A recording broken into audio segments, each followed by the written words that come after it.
This is Marco, and in this video I'm going to show you how to fix Telegram YesCoin not opening.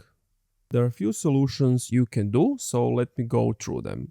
But before I start with the video, subscribe to the channel, it helps me out a lot.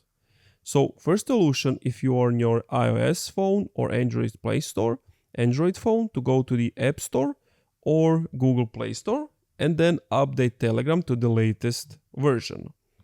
Another thing to do is go to your settings. If you are on your iOS settings, go to General, go to iPhone storage, then wait for it to load up.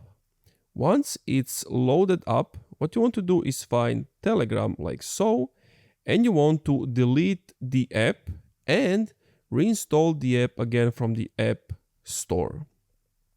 If you are on your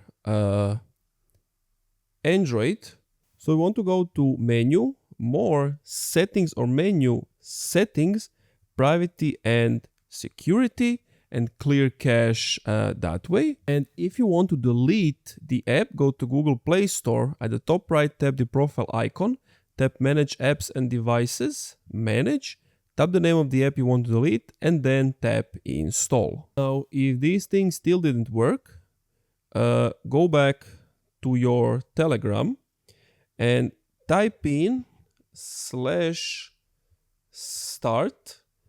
and it's going to give you this pop-up again, and then click on play for airdrop again. If it's still not working, what you can do is type in /Twitter, go to Twitter, and basically contact them and tell them, hey, it's not working, can you help me out? And basically those are the solutions so that it starts working. And that's it. Thank you for watching this video. If you enjoyed, leave a like, comment, subscribe.